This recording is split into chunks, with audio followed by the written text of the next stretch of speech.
প্রিয় শিক্ষার্থী বন্ধুরা, তালব্য স, মূর্ধন্য ষ এবং দন্ত স এর সঠিক শুদ্ধ উচ্চারণ নিয়ে আপনাদের সামনে আজ উপস্থিত হয়েছি।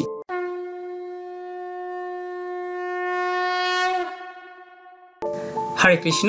সকলকে অনেক অনেক প্রীতি এবং শুভেচ্ছা জানিয়ে শুরু করছি আমাদের আজকের ভিডিও। প্রিয় শিক্ষার্থী বন্ধুরা, বাংলা বর্ণমালা এবং সংস্কৃত বর্ণমালার মাঝে কিছু বর্ণ আছে যে বর্ণগুলোর উচ্চারণ এক নয়, যেমন মূর্ধন্য ন, দন্ত ন, উ, ইয়, ব, অন্তস্থ জ, দন্ত স, অনুস্বর।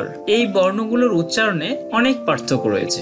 প্রিয় শিক্ষার্থী বন্ধুরা, তালব্য স, মূর্ধন্য স এবং দন্ত স এর সঠিক শুদ্ধ উচ্চারণ নিয়ে আপনাদের সামনে আজ উপস্থিত হয়েছি। আজ আপনারা এই ভিডিওর মাধ্যমে উক্ত তিনটি বর্ণের সঠিক শুদ্ধ উচ্চারণ জানতে পারবেন, যা আমাদের সংস্কৃত পড়ার সময় খুবই কাজে লাগে।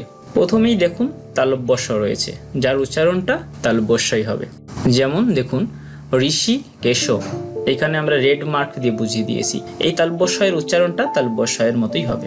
এরপর সে সুরা, এরপর বিশিষ্টা, এরপর বিশারদ, এরপর শঙ্খ। দেখুন তালব্য স যেখানে আছে সেইখানটায় আমরা মার্ক করে দিয়েছি।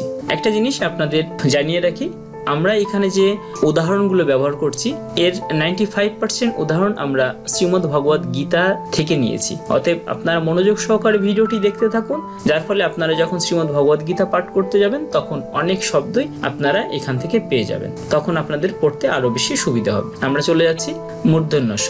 মূর্ধন্য স এর উচ্চারণটাও ঠিক সুস্পষ্ট 100% তালব্য স এর মতো না, কিন্তু সূক্ষ্ম পার্থক্য রয়েছে। এই সূক্ষ্ম পার্থক্য আমরা না ধরে আমরা মূর্ধন্য স এর উচ্চারণটা আমরা তালব্য স এর মতোই পাবো।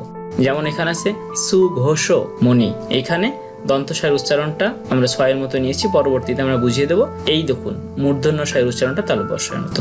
এরপর সে স্ত্রী সু, সিকির শব, অয় নেশু এবং শেষে সার্ভে শাম। রেড মার্ক গুলোই দিয়ে বোঝানো হয়েছে মূর্ধন্য স এর উচ্চারণটা। এবং শেষে রয়েছে দন্ত স। দন্ত স এর উচ্চারণটা স এর মতো। এর কিছু উদাহরণ আমরা দেখে নিই।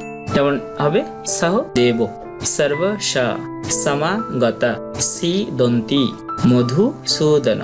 যাই হোক, আমরা এই যে তিনটা স দেখতে পেয়েছি, এই তিনটা স এর উচ্চারণটা আপনাদের সামনে সুস্পষ্টভাবে তুলে ধরেছি। প্রিয় শিক্ষার্থী বন্ধুরা, যেহেতু আমাদের সংস্কৃত এবং বাংলা বর্ণ অনেকগুলো রয়েছে যেগুলোর উচ্চারণ বাংলার সাথে সংস্কৃতের ভিন্ন, তাই আমরা যদি এক ভিডিওতে আপনাদের সামনে উপস্থাপন করি তাহলে বড় হয়ে যাবে। আমরা সেজন্য ধাপে ধাপে উপস্থাপন করছি। প্লিজ আপনারা ধাপে ধাপে ভিডিওগুলো দেখে আপনারা সংস্কৃত ভাষা আয়ত্ত করে নেবেন। প্রিয় শিক্ষার্থীবৃন্দ, আমরা নিচে যে বর্ণগুলো দেখতে পাচ্ছি এই বর্ণগুলো নিয়েও আমরা পরবর্তী ভিডিওতে আপনাদের সামনে উপস্থিত হব। অতএব আপনারা পরবর্তী ভিডিওতে গিয়ে এই নিচের বর্ণগুলোর শুদ্ধ উচ্চারণ দেখে নেবেন। প্রিয় শিক্ষার্থী বন্ধুরা, আপনারা যারা এখনো আমাদের চ্যানেলটি সাবস্ক্রাইব করেননি, আপনাদের বিনীতভাবে অনুরোধ করছি আমাদের চ্যানেলটি সাবস্ক্রাইব করে আমাদের সাথেই থাকার জন্য। এবং ভিডিওটি ভালো লাগলে লাইক করুন, কমেন্ট করে আপনার মতামত জানান এবং শেয়ার করে আপনার বন্ধু বান্ধব এবং আত্মীয় স্বজনকে ভিডিওটি দেখার সুযোগ করে দিন। যে কোনো প্রকার ভুল ত্রুটি ক্ষমা সুন্দর দৃষ্টিতে দেখবেন। আপনাদের সকলে সুস্বাস্থ্য এবং মঙ্গল কামনা করছি। আপনারা সকলে ভালো থাকুন, ভগবানের নাম গুণাগুণ কীর্তন করুন এবং জগতের কল্যাণ করুন। হরে কৃষ্ণ, জয় গীতা।